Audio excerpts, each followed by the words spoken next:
Coming up on 2020 on ID. A small town. Everybody knows everybody. Everybody's in everybody's business.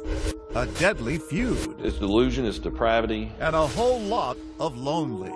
A sheltered young woman with a little girl's voice, living her life on Facebook. She was really good behind a keyboard, as long as she didn't have to do it face to face. But when online friendships unravel... I was a bad person. I was horrible. I went through a whole lot. She was always saying that somebody was mad at her, somebody hated her, somebody wanted to kill her. Everyone takes sides. I remember I wrote, "Please do not write on Janelle's Facebook.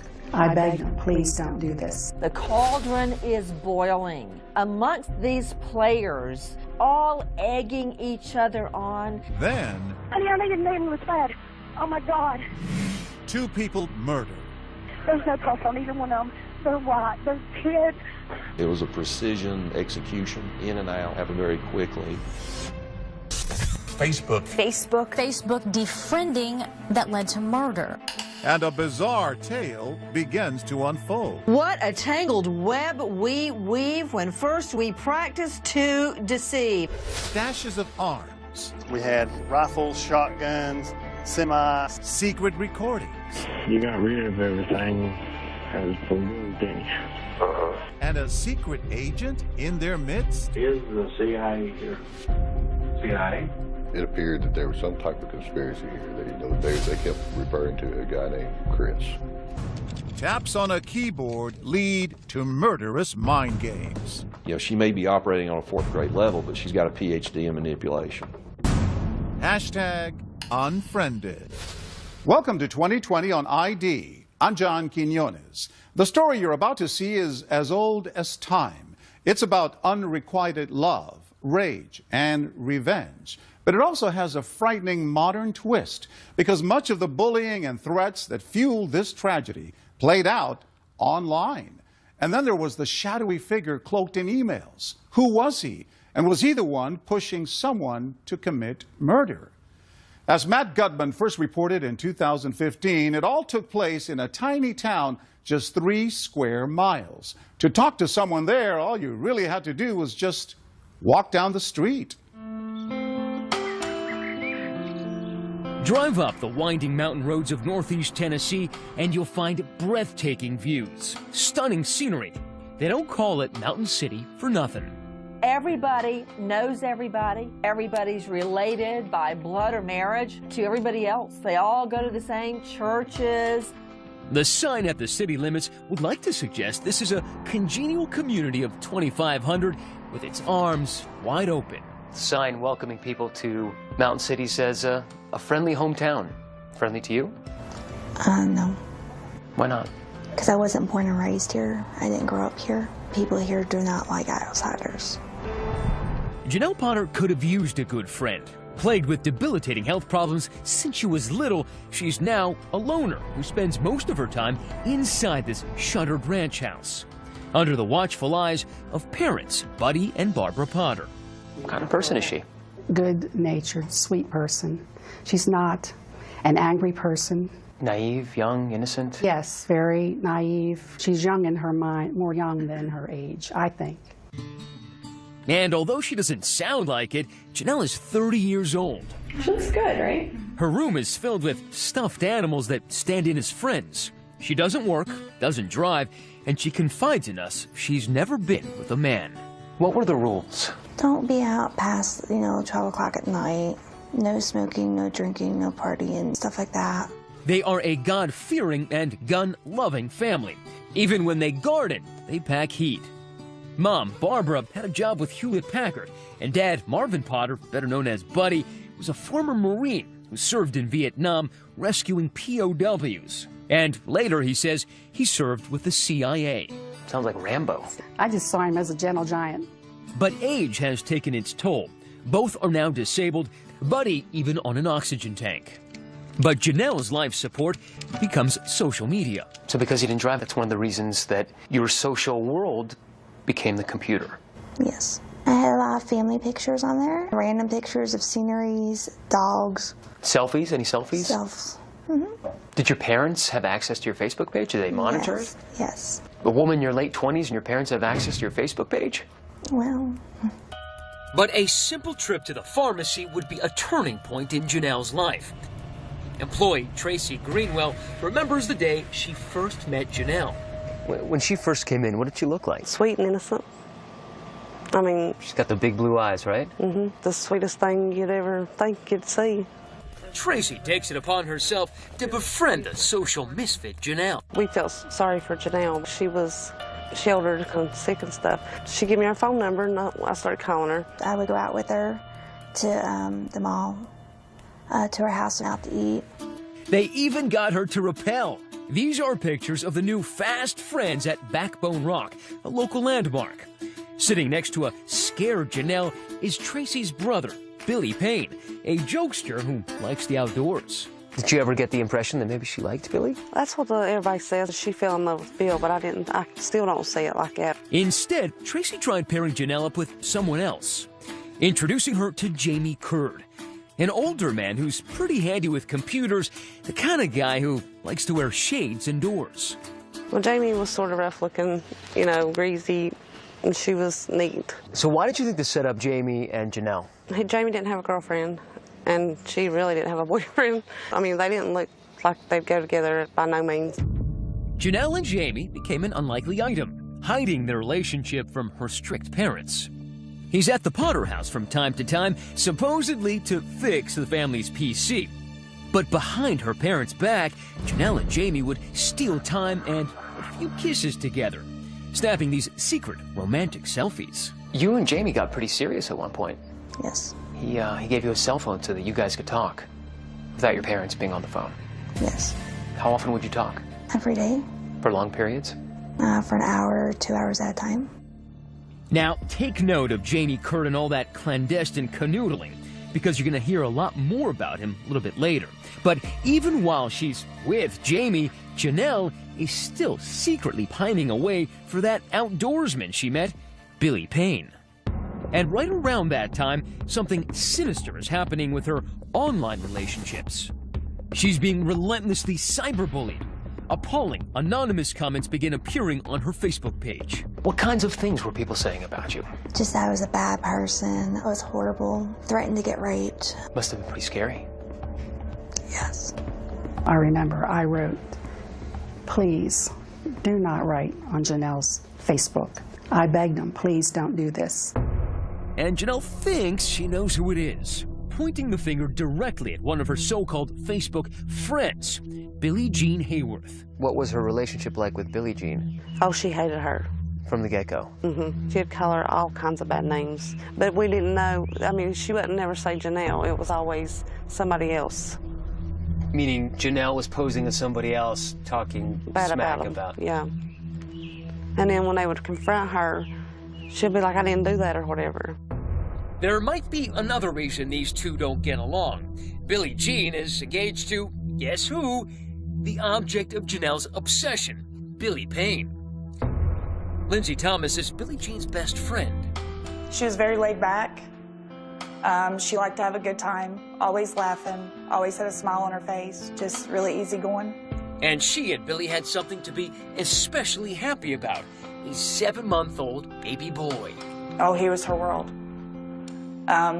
Just this glow she had about her when he came into the world was just unbelievable. Friends say Janelle was so jealous of Billy and Billie Jean's relationship that she started spewing some online venom of her own. She talked about how bad they partied and they were on drugs and, you know, just all kinds of lies. I mean, it just got worse and worse and worse. Did anybody believe it?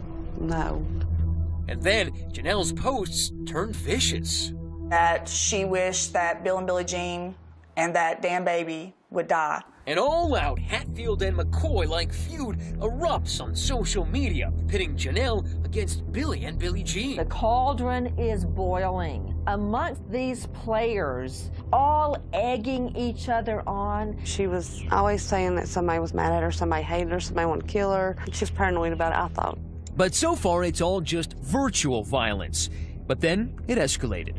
I was calling the police a lot. They're trying to to set me up, but I don't like this because I'm very sick. They were wanting to blow up my dad's truck, throwing rocks at the house. These are police photographs of a rock that landed in the Potter front yard. Written on it were two names, Billy Payne and Billie Jean. And across the side, quote, "I'm your huckleberry." Now, at one point, did they unfriend you on Facebook? I think we did it to each other. I unfriended them, they unfriended me. Who unfriended who first? I did Bill first, and I think Billy did me. And I unfriended her. But unfriending would only be the beginning. There's no cause. They're white. They're kids. There's a baby involved. When we come back, the young couple's house becomes a crime scene. My impression after, the first week was it looked like a hit. Like a contract hit. Right. Suspects in custody. And an investigation that leads all the way to the CIA. It's so incredible. The story is simply unfathomable. Stay with us.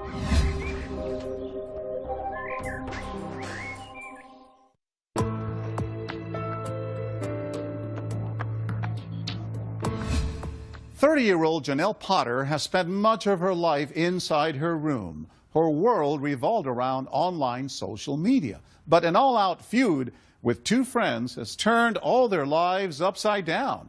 Now, this situation is about to take a very dark turn. Once again, Matt Gutman. Johnson County 911. I need an ambulance bad. At approximately 10:30 a.m. on a blustery January morning, a call comes into the Johnson County, Tennessee 911 dispatchers. There's a baby involved. He don't look right. The caller is a friend of Billy Payne and Billie Jean Hayworth. She's dropped by the young couple's home to find the back door open, and inside, something much worse. Their infant son covered in blood, eerily silent but unharmed. He's in one room, she's in the other, right at the playpen. It kind of looks like she's trying to get to her baby. The baby's father, Billy Payne, and Billie Jean, his mom, the young couple who had been feuding with Janelle, have been shot. You can tell by looking down their faces, they're swelled, they're black and blue, they could be. Okay, do you want to attempt to do CPR? They're both dead, it's too late. This murder, these murders have literally torn apart the sleepy little town of Mountain City, Tennessee. No. Special Agent Scott Lott with the Tennessee Bureau of Investigation takes 2020 inside the crime scene. And this is the bedroom where Billy was found. Single shot. Single shot in the face. Billy Payne's throat had also been slashed as he lay in bed. Down the hall in the nursery, Billie Jean had been cradling their baby in her arms when she died. That's how they find her, still holding her 7-month child. So it didn't take much time to get from that room to this room to shoot. No. And this is 5 feet. I think it takes a cold-blooded person to shoot somebody holding a baby. Miraculously, the 7-month-old survived without a scratch. Investigators begin to examine all the possibilities. Of course, the first thought is that you have to rule out, is it a murder-suicide? Is it a domestic situation? Second one, is it a drug deal or something like that gone bad or something? Were you able to glean very much forensic evidence from this scene? It's a very clean scene as far as physical evidence goes. So no prints, no shell casings, no DNA left behind? Not that we found, no, sir. Would that lead you to believe that whoever did this killing had some training? It looked like a hit. Like a contract hit? Right. But who in the so-called friendly hometown of Mountain City, Tennessee, would put a hit on a young couple who just worked at the local cotton mill? Word spreads fast in small towns like this one. And the day after the murders, Chief Deputy Joe Woodard goes to the Potters' home to talk to Janelle and her parents, Barbara and Buddy. We went to the residence and just more or less conducted an interview with them in the very beginning. Why did you decide to go to them? Because we knew that they had trouble with them. Trouble, like that social media catfight between Janelle and the two victims. Scott Lott with a Tennessee girl. Oh, okay, nice to meet you. Yeah, absolutely. The Potters don't know it, but the detectives are secretly recording their interview. What we're doing right now is investigating the double homicide. Very serious matter. From the start, Janelle's dad is defensive. Everybody always points a finger at us for something. Oh, no, there ain't nobody pointing a finger. Do you know of anybody that would hurt them, want to hurt them? No, actually, I don't. I feel bad about the situation because I didn't want no harm on them. Initially sympathetic, Janelle soon lets it fly about the bad blood between her and her former Facebook friends. They've been harassing me in my driveway, on our property, and then yesterday morning when I got on Facebook is when I found out. And, I mean, I'm sorry it happened, but, I mean, that's all I can tell you is they have been harassing the living crap out of me. Why would they be harassing you? It came out to be a jealousy thing. They said I was too pretty. But then the cops want to talk about somebody else. Remember Jamie Curd, Janelle's secret sweetheart? Police know he'd had a falling out with the victims and took Janelle's side in the feud. What's Jamie to you? He's just a friend. We've been friends for years. He's friend of our family. Yeah. He's friend of all of us to me. Seems as if Janelle is still covering up her romantic relationship with Jamie from her overprotective parents. Jamie kind of like your boyfriend? No. No, he's just a really good friend. Does he want to be your boyfriend? Not that I know of. But detectives are still suspicious Jamie and Janelle are a lot closer than she's letting on and wonder what he might know about the murders. Have a seat there, Jamie. So they haul Jamie Curd downtown and ask him to take a polygraph. You can tell he's nervous. We confront him with the results of the polygraph. And the results? Curd fails miserably. The polygraph indicates that he lied about knowing the identity of the killer. Now investigators think they've got their man. I think you went in there and we'll take care of the situation. We'll take care of people messing with Janelle. People ain't gonna mess with my girl no more. She's not my girl. You may say that out loud, but you know in your heart the difference. But hours go by and Jamie Curd still denies that he's involved in the murders. Were you the only person that was ever killed? I wasn't there. Then, out of the blue, it's Jamie asking them a question. A bizarre one, which has the investigators dumbfounded. Is the CIA here? CIA? No. No. Jamie, in that interview, had said something to the effect of, is the CIA here? Of course, that was a very strange question to me. Did I ask the question? Yeah. Why did you ask about the CIA? Because he says he works for him. It's going to be a major breakthrough in the case. Jamie tells detectives that he'd been texting with a mysterious man named Chris, who told him he was in the CIA, who says his job was to protect Janelle from her enemies. He said that he is going to play Billy. But why in the world would a CIA agent be involved in this tiny town's deadly internet feud? There's 2,500 people there. There's a guardian angel CIA agent. I smell a rat. And when we come back, I'm not going to tell you I did something I didn't do. Why has Janelle's disabled father suddenly become a suspect? I said you would never, ever consider hurting someone over this, would you? Next.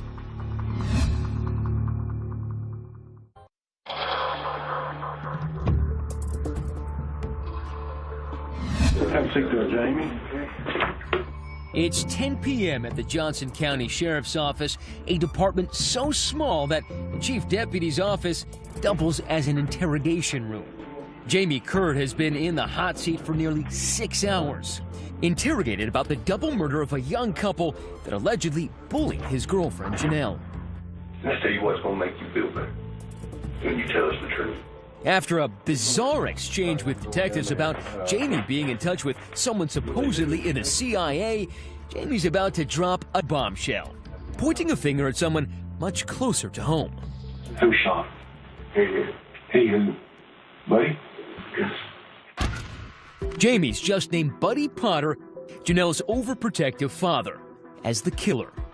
Buddy, the senior citizen former Marine who needs a six-pack of oxygen just to breathe, he's not exactly your central casting assassin.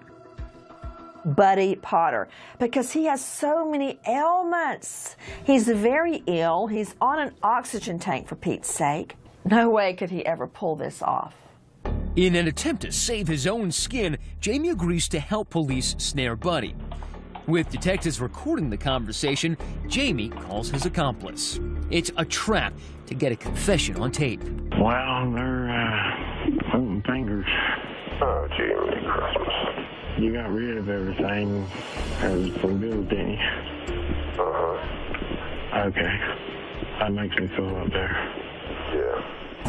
It wasn't exactly a smoking gun, but it was enough for detectives to move in and arrest Janelle's father, Buddy, in a pre-dawn raid. Gun-loving Buddy was almost always gun-toting, so police were on high alert. We knew he had a weapon. And at one point, we thought he made a gesture to us. What kind of gesture? Show Just me. like he's going to do like this, and we grabbed his arm. And was he in fact armed? He was. Now it's Buddy's turn to answer some tough questions. You know why you're here, right? Yeah, I'm assuming. Okay, why do you think you're here? That somebody's told you I'm the one who killed somebody. Initially, his body language, you could tell he wasn't being truthful with us. Here's the thing, we're not looking at you helping us. We want you to help yourself. I'm not going to tell you I did something I didn't do. He denied everything. We pressed him and pressed him and pressed him. Are you a cold-hearted killer? Protector of your family. Which one are you?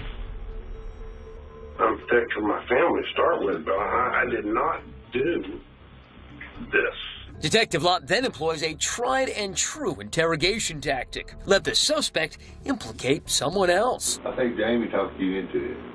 I think Jamie is secretly in love with Janelle.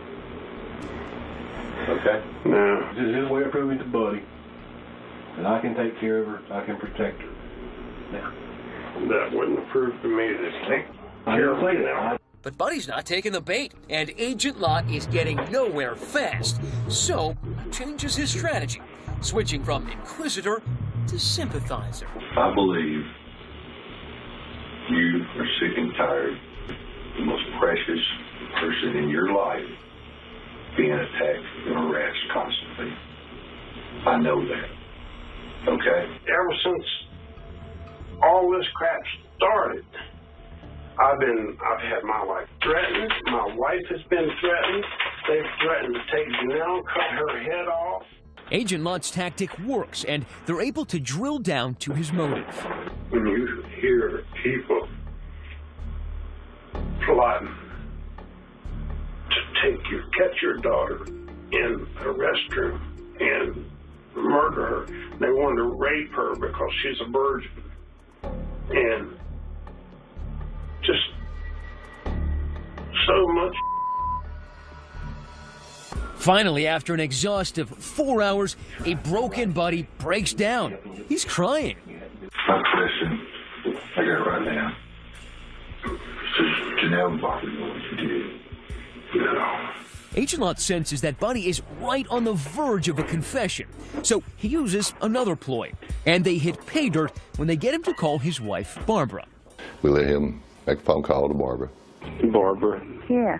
Before you find out from somebody else, I want you to know I was involved in it, and I did it. What? Some of it.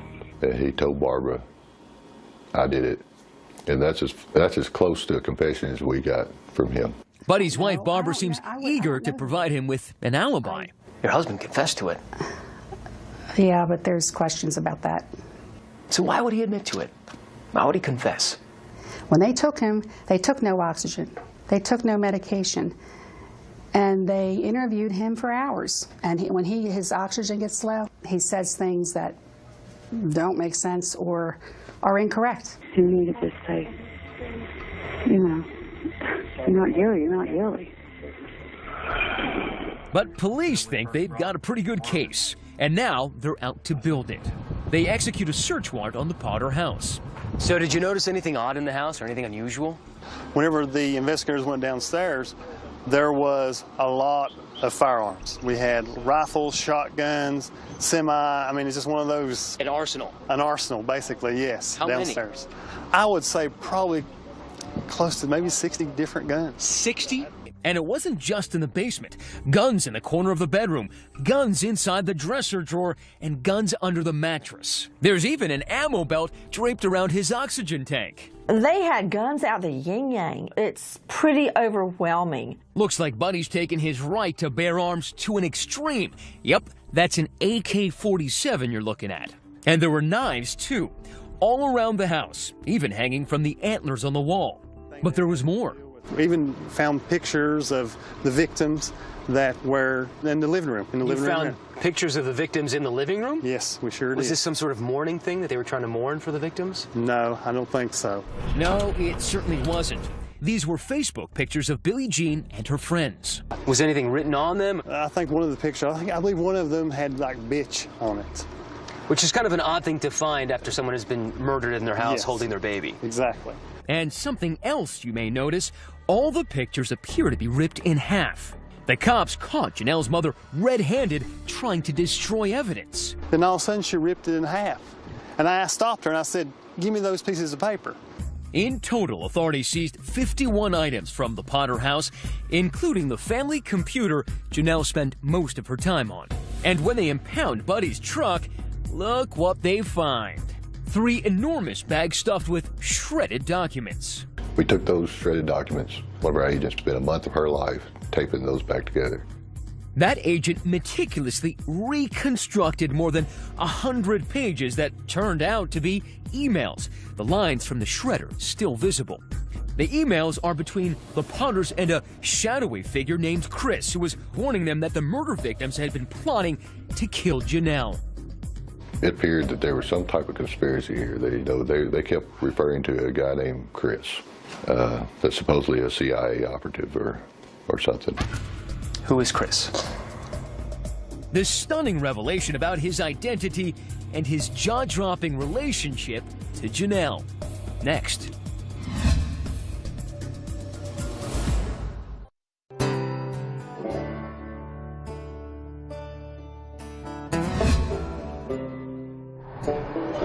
In any other Middle American crime yarn, the cops would have called it a day.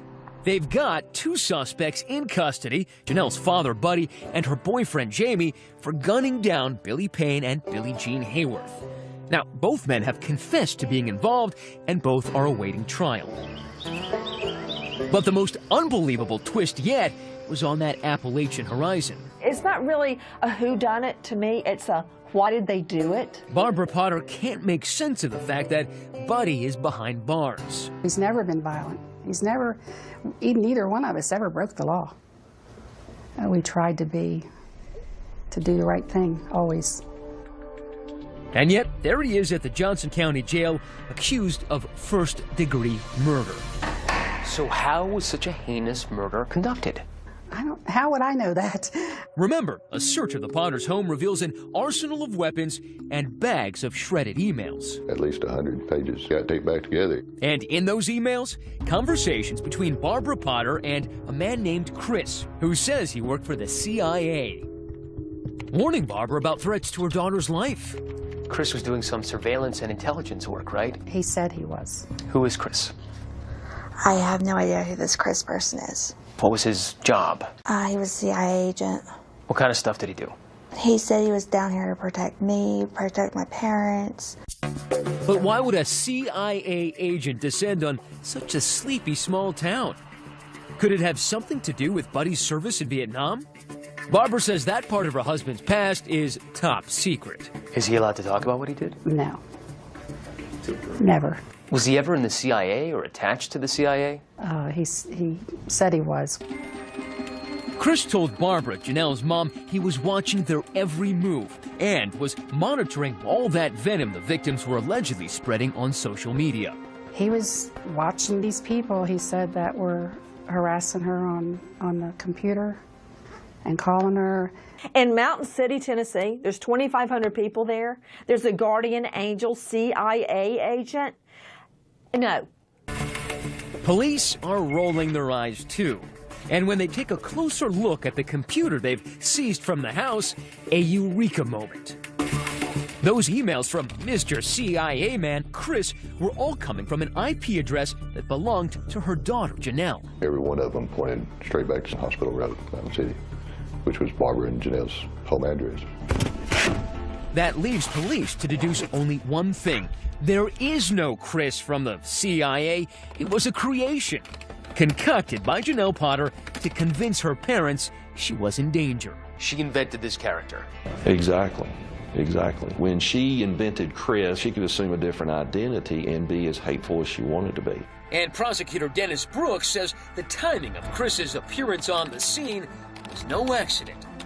The Chris emails start after Billie Jean Hayworth moves in with Bill Payne and gets pregnant. All this might seem far-fetched, but assuming a false identity online happens more often than you think. It's called catfishing, and there's even a whole TV show about it. How come you've been pretending to be someone else? So she's catfishing her mom from the same house, from the same computer. She bought it hook, line, and sinker. How is that possible? Buddy Potter, at some point in his military career, had some involvement with the CIA. I think his wife, Barbara, was enamored with that. And Janelle grew up in that environment. So I believe the more she fed that back to her parents, the more it just kept growing and growing. It's beyond absurd. In all catfish cases, at some point, the victim of the catfishing is guilty of some degree of being naive. But Janelle's mother, Barbara, is about to go from naive to nefarious. And in those email exchanges, it sure sounds like she wants Billy Payne and Billie Jean dead. In one email to Chris, Barbara writes, "We've had enough. No one wants to kill anyone, but we will." Barbara would take this information and show it to Buddy. Buddy, look what they're trying to do to Janelle. Look what they're trying to do. And finally, they just pushed him to his limit where he couldn't take it anymore. Janelle just catfished herself and her mom into police crosshairs. Now the cops want to know where they were the morning of the murders, focusing on the wee hours when Janelle is exchanging secret text messages with her beau, Jamie Curd, and it sure sounds to police like Janelle knows exactly what her father and her boyfriend are about to do. At 4:39 a.m., this message. "Yes, he's leaving now. I hear the car." Police believe she's talking about her father on the way to pick up Jamie. The final text a minute later. "I love you. Text me ASAP when you get back." And then all of a sudden the text messaging ends. And presumably around 5 in the morning, Buddy picks up Jamie and they drive over there. Over to the victim's house where they savagely kill Billy Payne and Billie Jean. For prosecutor Dennis Brooks, it's all proof that these murders were a family affair. And one thing that was very telling about Janelle being involved in the preparation for the killing is the text messaging she does. Coming up, Janelle in jail, where our interview turns sour. Chris was you. No. You are Chris. I can't do this. I think we're done there. We're done. And will Barbara throw her own daughter under the bus to save her own bacon? I love her, but I'm not going to serve life for her. No. Stay with us.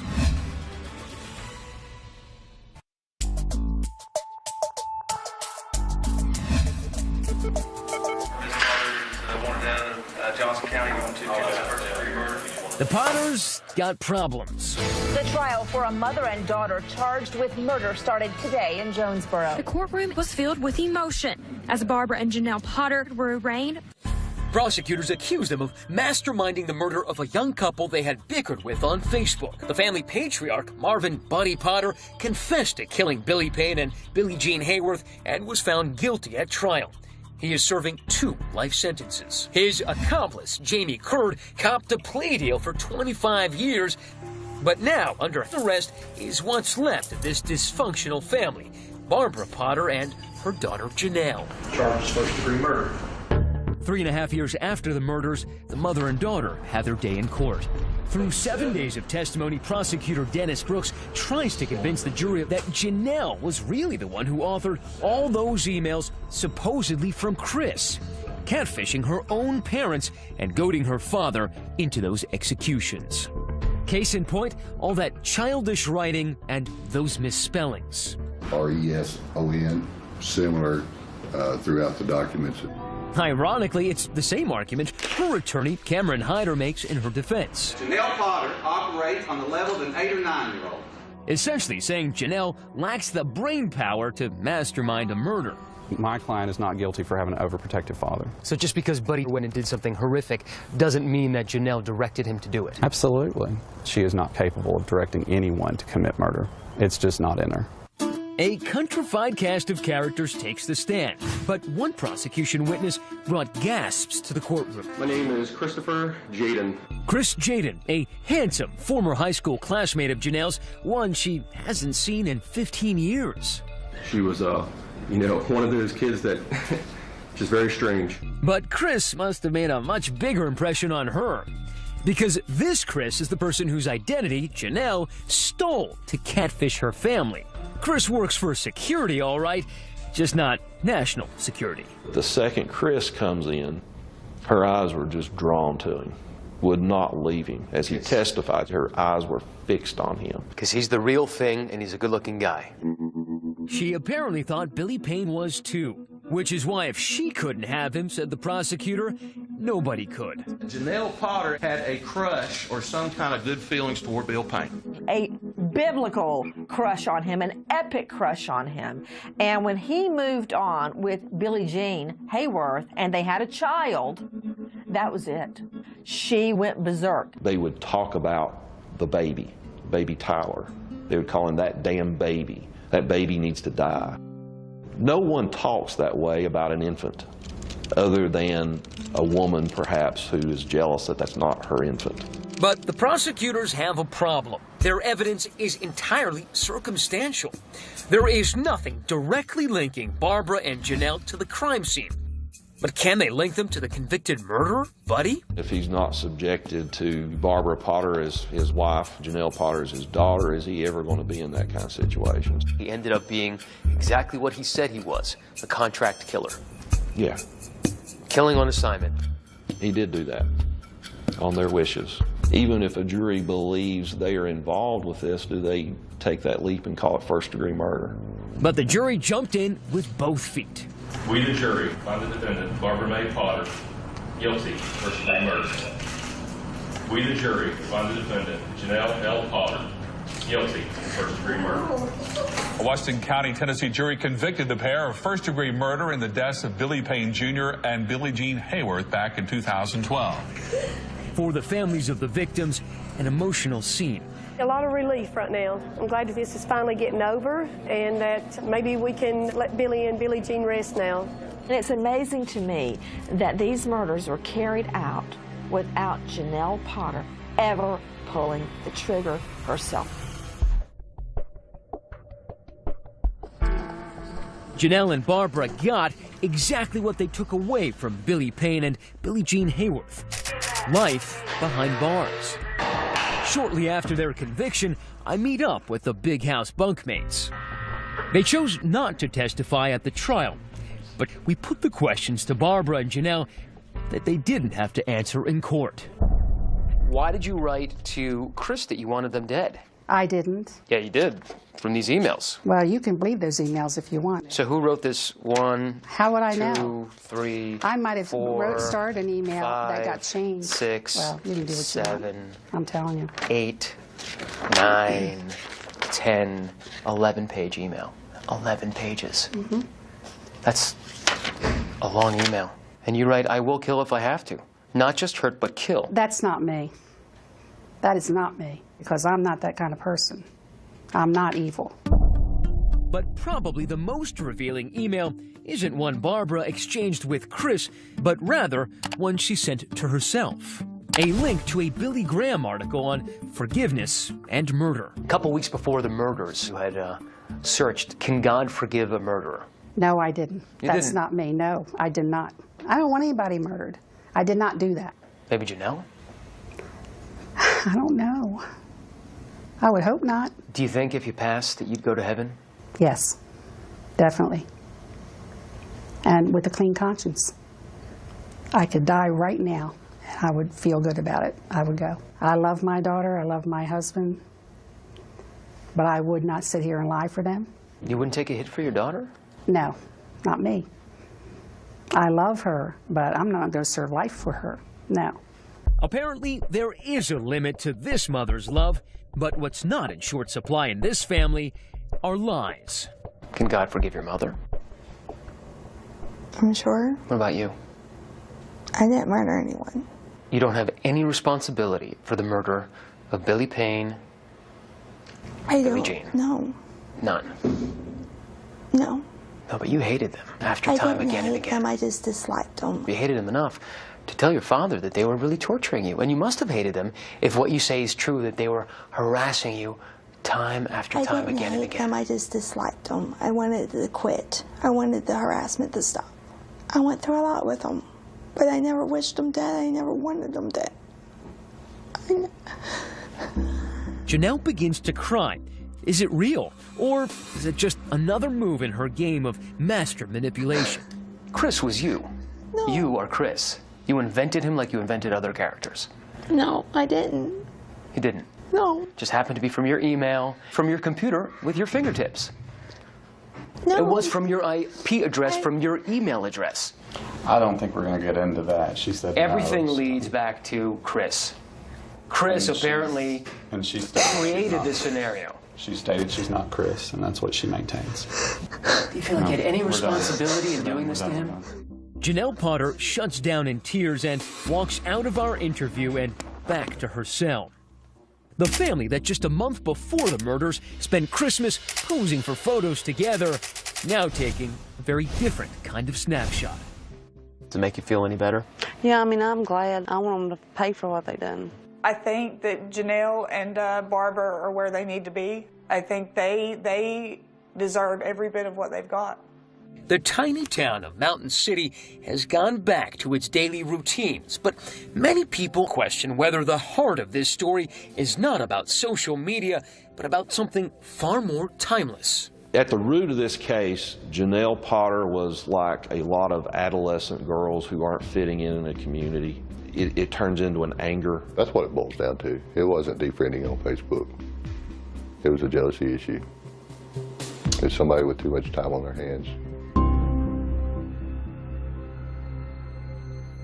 As of 2016, Janelle, Barbara, and Buddy Potter are all appealing their convictions. Mother and daughter are serving their time in the same Tennessee prison. Both will be eligible for parole in the year 2073, when Janelle would be 91 years old. I'm John Quinones. Please join us next time for another edition of 2020 on ID.